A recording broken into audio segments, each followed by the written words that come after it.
Bonjour et bienvenue dans cette vidéo où on essaiera de parler de Rogue Access Point. Donc après avoir découvert tout ce qui est Honeypot, tout ce qui est Evil Twin, on va essayer donc de simuler un véritable réseau au sein de donc notre Honeypot qu'on a créé, donc notre réseau sans fil piégé, afin que les utilisateurs ne puissent pas découvrir l'identité qui est un réseau falsifié au sein du réseau autorisé qu'on est en train d'utiliser.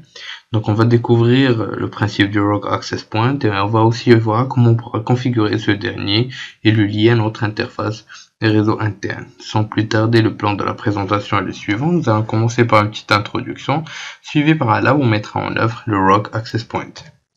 Donc le Rogue Access Point est un réseau sans fil non autorisé qui est connecté au réseau utilisé. Donc c'est une sorte de backdoor des réseaux sans fil. Donc il a été instauré pour bypasser les différents contrôles de sécurité tels que le firewall IDS, WinIDS ou encore HIDS. Donc on a un petit exemple ici. Donc le truc qui laisse le Rogue Access Point extrêmement efficace, c'est pouvoir disposer d'une antenne assez puissante pour dépasser le réseau qui est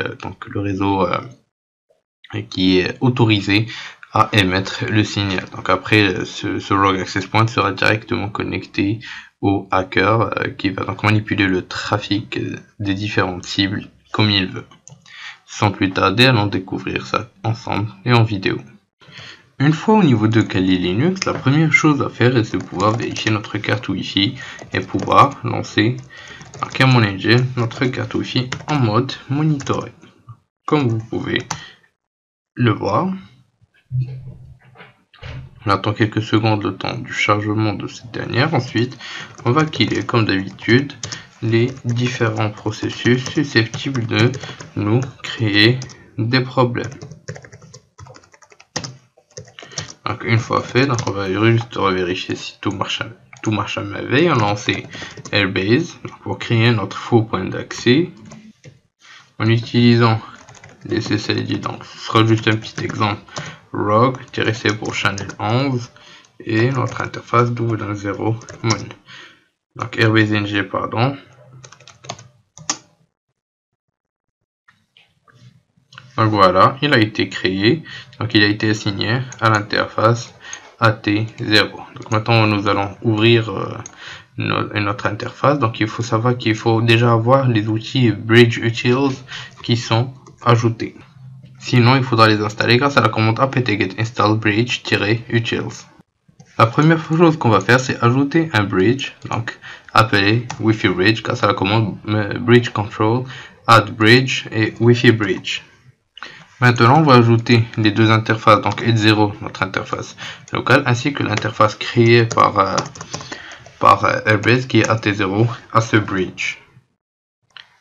Et on va activer ces interfaces grâce à la commande suivante, donc il faut confier H0 et AT0 app.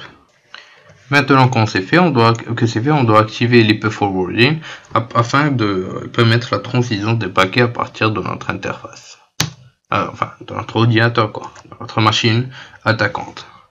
Une fois que c'est fait, les utilisateurs peuvent désormais se connecter à votre réseau. Donc on a déjà quelques utilisateurs qui se sont connectés au réseau, donc qui sont vus attribuer des adresses IP, donc puisqu'on a linké le bridge à notre interface 0, etc. Donc on peut manipuler comme on veut maintenant le réseau. Vous avez libre accès à faire tout ce que vous voudrez grâce à ce réseau qui est extrêmement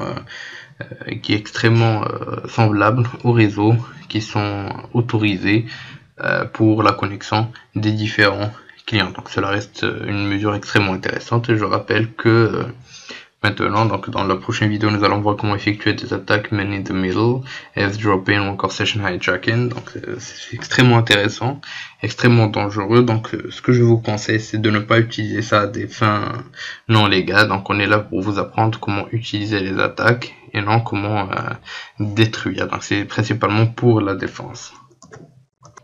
Pendant cette présentation, nous avons pu découvrir comment mettre en pratique et mettre en œuvre une attaque de type Rogue Access Point qui est extrêmement intéressante. Nous allons voir d'autres vidéos qui sont intéressantes par la suite, telles que les MITM, eavesdropping, session hijacking, etc. Les vidéos qui vont suivre seront extrêmement intéressantes, donc je vous encourage à bien les suivre et à bien comprendre les bases. Donc je vous dis merci de votre suivi et à la prochaine vidéo.